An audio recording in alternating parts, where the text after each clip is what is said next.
And welcome to week 10, which would be topic 9, but we all went through that before and it's quite confusing, so we won't go there again. I would like to mention the sponsors for today's lecture, which is Stella Artois. It's a great help, especially after I've been marking so many assignments which are so long, but generally better than assignment number 1. So today we're just going to have a quick look at passive design for climate and reducing your energy use. I think a lot of you are way ahead already. You've been looking at the information I made available weeks ago. Hopefully this will just act as a check for you to make sure everything's going okay. So I did pinch a few bits off of last year's lecture because I couldn't really write it any better. But passive design for climate and energy use, there we go. We're going to have a look about how we're going to attack assignment number 3, basically. How to reduce the carbon footprint, the energy use, the water use, how to control the heating and the cooling in a building most economically, how to reduce the waste that's going on. And when we think about waste, it's not just the sewage and that coming out. Waste can be, when you construct the property, the amount of material that gets thrown away, offcuts of timber, etc. Waste can be avoidable use of power to cool a building using air conditioning off the main electrical services. So we'll nip on. Design for climate. Well, I'm not sure where everybody lives. I think most of us live in Australia by the look of it. We're all over the place. I know there's some people up North Cairns, and I know there's people down in New South Wales. I think someone might be in Tasmania, so maybe some of the drivers could be slightly different for you. You've all gone out and picked a site, I believe, or most of you. I hope you have by now. Things you need to know is where is your site? So not just like it's down the road. I mean, exactly where is it? Which state is it in and where is it? Because you're going to have to know the longitude and latitude of your site, because that affects the sunlight coming through. We'll look at it in a minute. Which direction is actually north? Can you actually fit a house facing north onto this block? Are there any shading of the site? And we talked about trees previously. Trees are good because they cool the air as well when the air blows through them. Is there anything overshadowing your site, like a tall building or a mountain or something like that? Prevailing winds we talked about. Which way they come in, because that's useful for catching ventilation into the building. Is there any features or views that you really want to take advantage of? Do you really want to look out to sea and see the whales playing with each other? Or do you want to look at the forest or whichever? That could have an impact on the orientation you choose. Neighbours, is it a big house? Is it close? Are they noisy? Well, basically are they students really? Is it industrial? Is it retail? The neighbour conditions. Are you underneath the flight path? I'm in accommodation on site in Mackay orally, and I'm under the flight path. Luckily Mackay Airport doesn't get many planes, but that could be an issue for you. And you really want to be near a main road and hear the traffic going up and down, and then in the evening the hoons wearing out the tyres they can't afford to replace. As I say, trees were good. We talked about trees in cities. Same thing applies on your blocks, so try not to knock them down. Not just because the koalas have got nowhere to live, which as happens to me, but it cools the environment. It acts as a windbreak.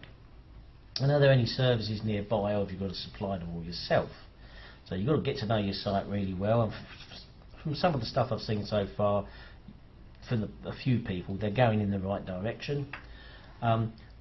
Just to look at the basics of an eco house. It says, if we start top left, you can have solar thermal coil. That could either be the electric PV panels, or it could be the hot water panels, or it could be both. They can be popped on your roof. The whole house is very well insulated, way above the minimum requirement of the Building Code of Australia. Insulation doesn't just keep heat in. Insulation keeps heat out, and it always flows like a gradient. So if you've got hot air, it tries to flow through to the cold area, and if it's hot outside, it's trying to get in. If it's hot inside, it's trying to get out. Insulation stops it both ways. we control the air supply, so you end up with a bit of a sealed building, which can cause air quality problems. But once you've heated the air in the property, you don't want to just push it out through a flue or through an open window, because you're throwing away all the dollars you've spent and the carbon footprint you spent heating the air. So you collect the air from the house and you pass it through a heat exchanger, and there's a little heat exchanger there, and it extracts as much heat as it can from your already heated air. It doesn't mix the air, so you are getting completely fresh air, and it transfers the heat into the incoming fresh air. They work quite well in Europe, although here in Australia, because we have an outdoor lifestyle, we tend not to use those too often, but they're suitable. We go for triple glazing if we can, just again, like insulation, it stops the heat coming in from outside when it's hot, and it stops the heat getting out when it's cold outside. So triple glazing is very useful. You can go down the bottom here for ground heat exchangers, where you're extracting some heat out of the soil. I'll look at that in a second for you. Just really the history of heating. So we started off the 19th century, we're burning coal and wood and anything else we could get our hands on, small rodents probably. Then we get to the 20th century, we get technology related, so we're relying on all this passive ventilation, etc. And now we seem to be moving in the 21st century to a more holistic environmental approach, making the most of nature's heat where we can find it, with a little bit of technological control. A quick idea on bits and pieces you can have in your passive house. So we start at the top right there, so you've got electricity being generated by your PV system. You'll have dual flush toilets and sprinkle taps. Dual flush toilets are actually quite a new thing in Australia, not been going that long. You can have the automatic taps that go on and off when you put your hands in them. We all know those from airports and hotels. Most of the time, if you're in a rush, they don't want to help. They don't work often. You can recirculate your water. You can have a very high efficiency heating system if you're down in Tasmania or somewhere like that. Any appliances you use in the house should have the highest star rating you can possibly find, which would normally be 5 at the moment. You can have energy efficient heating and cooling, and we do have solar powered air conditioning, and that's when you need it, when it's sunny really. And if you've got the solar powered air conditioning running off its own power, you can leave it on, so it'll actually drop the heat of the thermal mass, the walls and the floors of your house. So later in the evening it'll be absorbing heat, not radiating heat. Any energy efficient lighting, at the moment the most efficient stuff is LED lighting. There are new ones coming out all the time. Grey water recycling we've talked at previously. We've got some solar thermal going on. That really means your hot water heating. Air conditioning or solar air conditioning. There's two ways of doing it. This one just shows where the refrigerant comes out and gets rid of some of its heat to the environment, which relies on the environment being a little cooler, which it isn't always. That could be photoelectric panels, so they're generating the electricity to run the system. They work quite well. And you've got your refrigeration lines going in and out. Little furnace, not really a furnace, it's an electric heater. You use the degree of heat you put into the air that's coming in to control its humidity. So there you go. You can do that in various ways. There's no reason you can't still keep it. Obviously we've all seen hopefully the little glass panels, the little tanks on the roofs, which is the solar hot water. Basically the hot water comes out of your existing tank, it trickles through this matte black, and we all know matte black absorbs heat, doesn't reflect it, so it gets hotter and hotter and hotter, and it's stored there, and then eventually it comes back down as hot water. And my friend put it in last year, and he still has to mix cold water with it because it's so hot. We're living in Brisbane. So that's another way of avoiding any carbon footprint, particularly by not using outside power or services. Just for the ventilation we looked at earlier on, that is a heat recovery unit. As you can see, fresh air comes in from outside. The used stale air from inside the house comes in here. They cross, they don't mix, but they cross each other, and the heat is taken out of the stale air and it's used to preheat the incoming air, so there's less power needed to bring it up to temperature. And you have these extractors and intakes in a house here too, a heat recovery system. If you're going to put heating in, and don't think of this as just heating, this can be cooling as well. I've seen that work very well. You can have underfloor heating. Now if you look here, where's my mouse? This would be your slab. This is your concrete slab. That's a thermal mass, it'll absorb heat. Here's the heating elements, these ones are electric ones. This is water ones, you can pass hot water through them. So these electric ones. Then there's a screed, again, rather like more thermal mass. You know, cement screed goes over and then whatever your finishes are. Now there's a couple of advantages. One, it heats up this thermal mass so it will radiate it out later on, so it doesn't have to be turned on all the time, especially if it's catching some solar sun through windows and doors to preheat it. And as we all know, warm air rises, so you're heating the lower part of the room where we actually live, and you're not heating up in the ceiling void so much, so your temperature can be a bit lower. This is one in the bathroom. They're not my feet, by the way, mine are prettier. This is electric here, and this is the hot water version. You can try and grab some heat from nature itself. Generally, if you go down a metre or so into the soil, it's at a more constant temperature. It'll be cooler. Have you ever seen a dog on a beach? They always dig a hole and sit in it because they're trying to find cooler sand a little bit lower down. Same principle. So we pass water through these coils over here, so they go through here, which is these.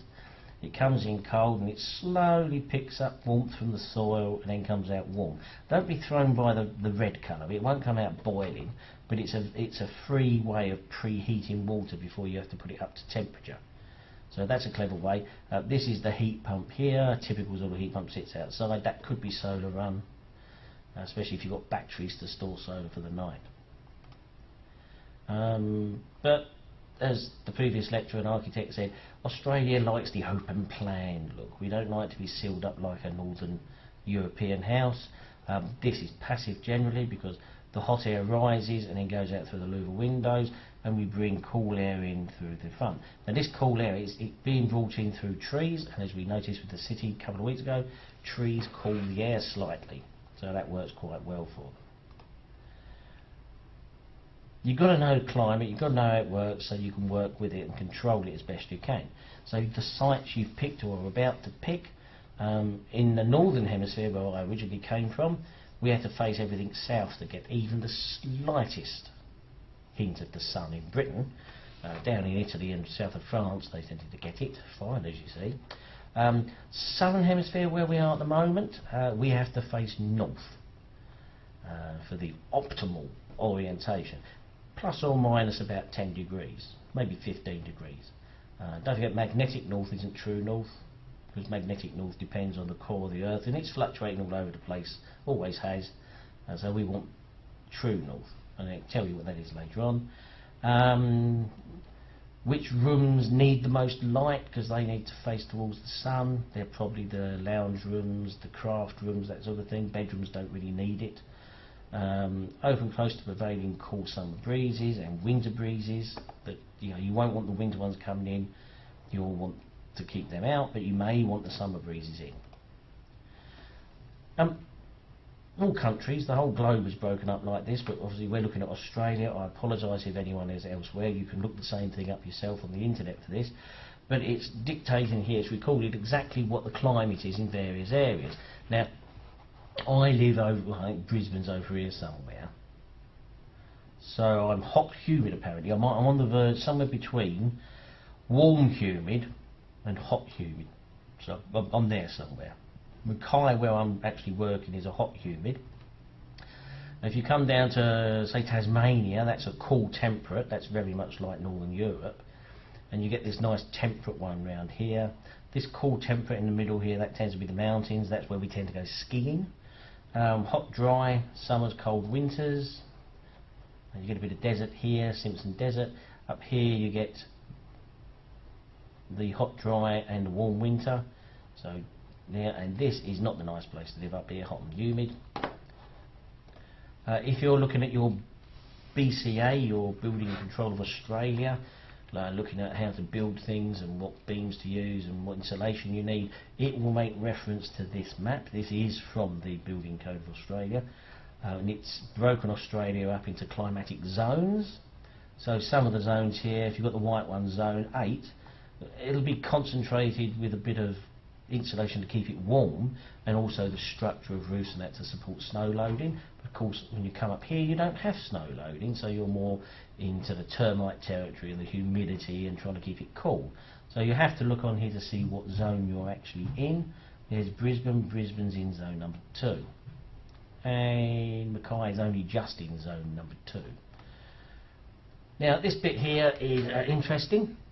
I have put a couple of YouTube videos on the Noodle site, which I strongly recommend you watch, because I'm not terribly good with this part. The videos are much better. So you need to realise that the sun's not always in the same place throughout the year. In the summer the sun's quite high up, looking straight down on us almost, but in the winter it's quite low in the sky. So you can see here, this is the path of the sun over a day. This would be in the summer, this one here, very high up. So that's casting some shadow down. It's right up high. Here's in the equinoxes in the middle, and this is in the winter. So you can see the summer solstice makes me feel like a druid. 22nd of December, the sun roughly, depending on where you are, rises about 5 in the morning. It comes up a little bit to the south of true east, and then it goes shooting up really high, and at noon it's at an elevation of 79 degrees, and then it pops back down a little bit south of true west around about 7. In the winter, 22nd of June, it rises about roughly the same, a bit later, 7 in the morning, but this time it's a little bit to the north of the east, not the south but the north, travels very low through the northern sky, only gets to a height of 35 degrees, big difference between 79 and 35, that's going to penetrate into windows much more, and sets in the west about 5, north of the west. The equinoxes, 2 there, it's midway between the two, it rises bang smack on the west, it sets bang on the east, and its altitude is around about 90 degrees, minus the latitude of where you're looking at it. So in Sydney, if you're looking at it, it's going to look like 56 degrees. So that's in between these. So 79 in the summer, 56 in Sydney in the middle, and 35 in the winter. This is taken from one of the videos. It's much better to watch the video for it. It shows you how the sun changes and moves. This is popped there because you need to know the longitude and latitude of your site, not just your country, because it affects how high the sun goes, and that means do you need to shade your windows in the summer or not, and orientation. So it gives you a rough idea of Australia, but because that's a little bit small, you can go to this in Australia, you can go to this website and it will tell you the population of a city, which we don't need to know, but it will tell you the latitude and longitude of cities and towns in Australia, which may be closer than you want to, and in any other country you can find the same information online. Just to realise why we're so interested in the elevation, how high the sun's going, once you've got your site plan sorted, you've got true north here. Okay, now this house is pointing true north. You can work this out generally which way true north or solar north is. They're the same thing in the equinox, but they're not in the summer and the winter, and it varies. So currently, here it is. Currently, true north is about 11.5 to 12.5 degrees west of the magnetic north. And you can read up about this, and a lot of people say there's things going on. Don't believe that. So here you go with your house. There's your block. There's your house. Here's your summer sun, sunset. So the sun comes up here. Oh no, that's your winter sun. That's your summer sunrise, summer sunset. Plop. And the winter one here. Winter sunrise. Oops, gone too far. It's the first time I've done that one, isn't it? How do we get back? There you go. And then your winter one, blob. There's a cool breeze coming along here. So ideally you want to point straight at true north, but you know, deviation, it says here between 15 or 20 degrees is reasonably acceptable, gives you a bit of wiggle room when you're setting up. But the height of the sun, here's your house with its overhang, here's your full height window, or could be a glass door, nice high ceiling in this one. So during the summertime here, the summer, the sun gets up to about 81, it means it comes really steeply down and it's just missing coming in. So if you didn't have that overhang, it would be coming in and be making this very hot. In the winter, the sun's a lot lower and it will penetrate. If you've got the overhang there, you want to cut it back. It's a compromise between stopping the sun in the summer but letting it in the winter, because you want its heat to warm your house in the winter. There is a tool to do this with. If you go to this website up here, you can find some of the tools, and it actually lets you put in a place, it'll tell you sunset, sunrise, different times, it gives you loads of information. It's worth a really good play with. All I did was click in Brisbane just to put it somewhere I knew, and it'll actually draw the whole thing for you, so you could cheat and do it that way. Openings in doors, fenestration, a fiddly way of saying windows and doors. If they're glass, then you really don't want to put a single glazed one in. My house is all single glazed and I'm very upset about it. But this is the Australian Fenestration Roofing Council. Never knew it existed. Windows are important because they manufacture them. But here you're looking at minimising the solar gain through your windows down here. So solar gain coefficient, your U value is like your insulation value you use for wall insulation. You're trying to make the windows more thermal efficient to keep the heat out and to keep the heat in when it's cold outside. With them it goes both ways. So the way we would normally go about this would be triple glazing. So that's 3 sheets of glass in a window, and it's not ordinary air or oxygen in the middle, it's argon filled, because that's got a low transmission of heat. So if you put a triple glazed window in, and these normally have a life, they've got a lot better. They used to last about 10 years before one of the seals broke down and it all got condensation inside. They normally last in 20-25 years now, so they're much better. The glass itself can have a molecule thick of a silver coating, and that's probably what that little blue line is there.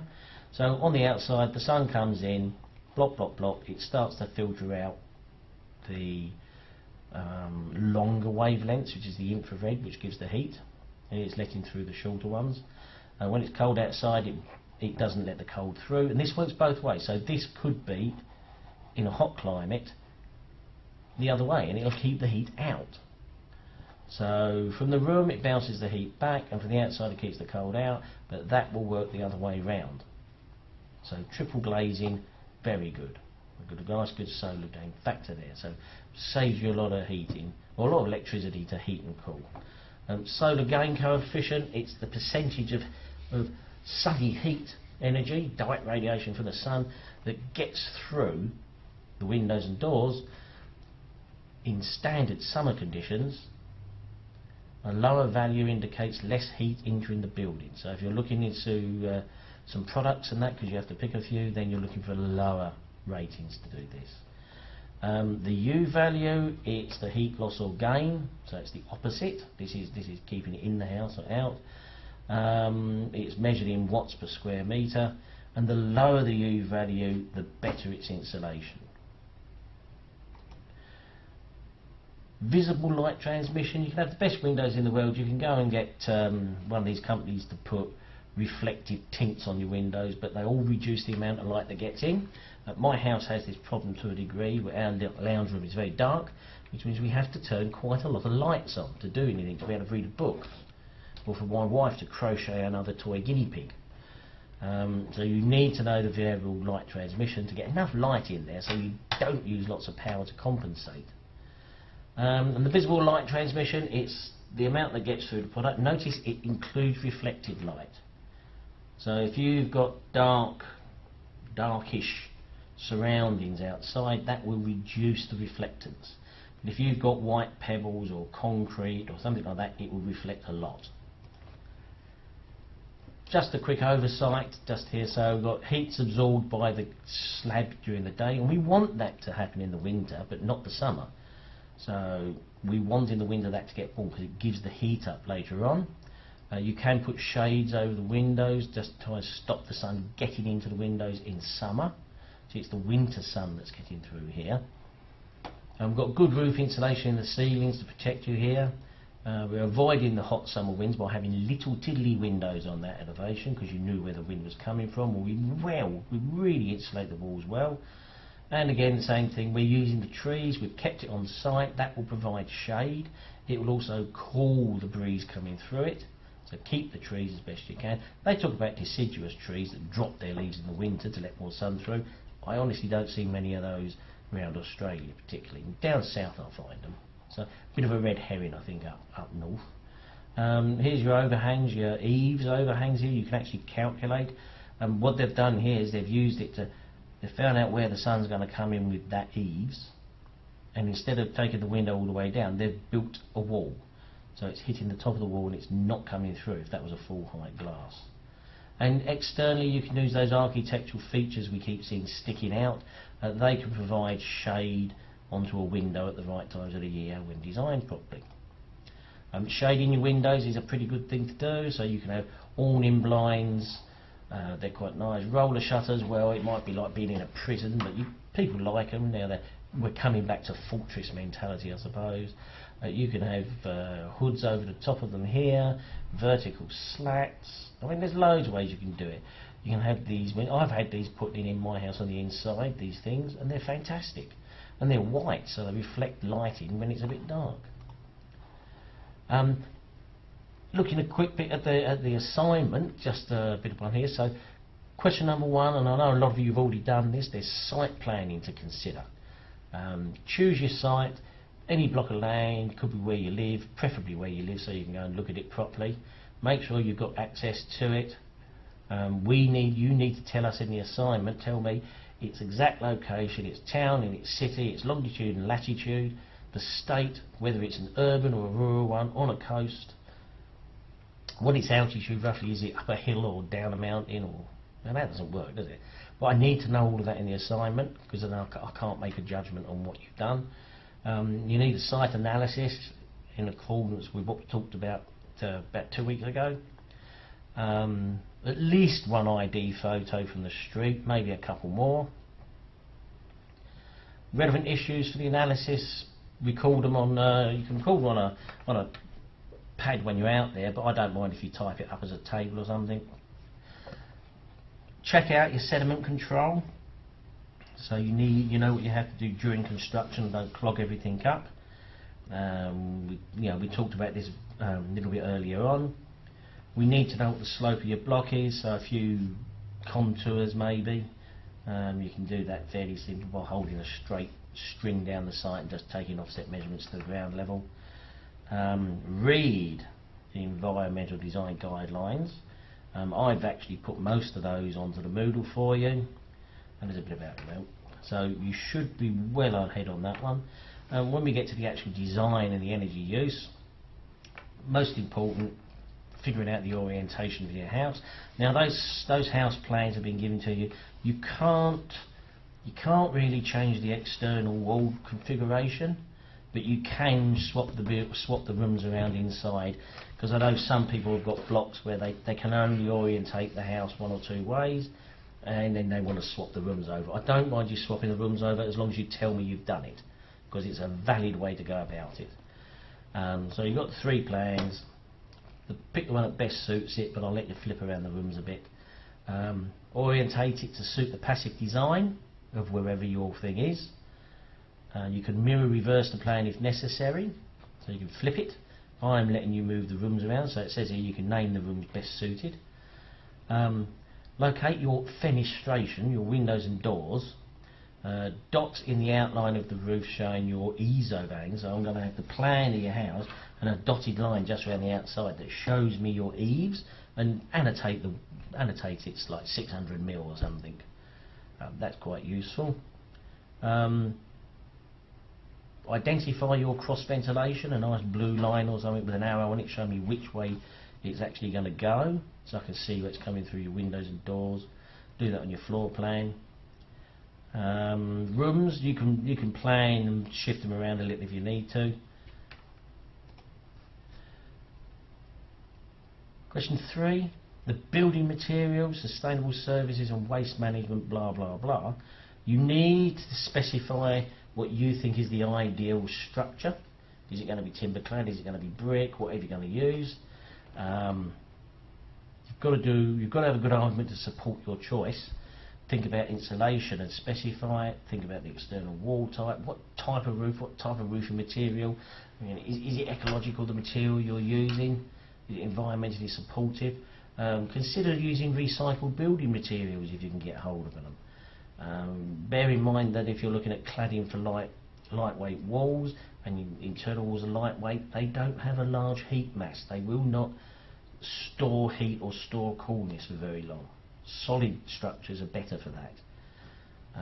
Think about your sustainable waste management during construction.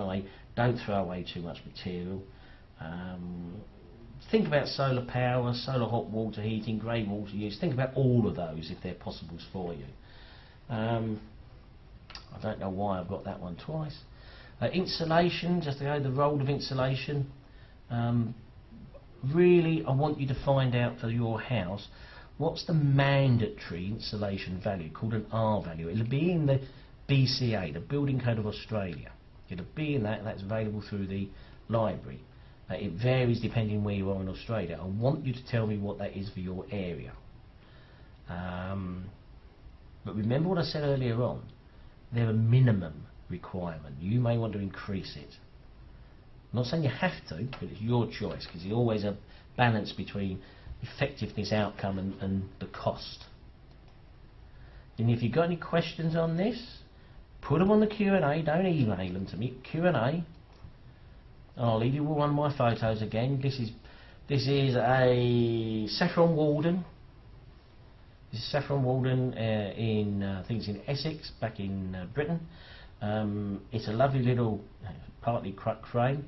The brickwork infill was a later 18th century onwards addition. It's all handmade tiles. The tiles themselves came across, they were imported from the Low Countries like Holland. They came across as ballast. They gave us the bricks, they gave us the tiles, and then they took all our wool back with them, because it was a big wool industry at the time. That building there is verging on about 700 years old. So it may not have good thermal performance or any of the stuff we're talking about now, but considering its longevity of 700 years, it's probably turned out to have a really tiny carbon footprint because of its extended life. No one ever talks about that. See you tonight for the tutorial. Good luck, and I think I'll go and have a cup of tea. Ta-da!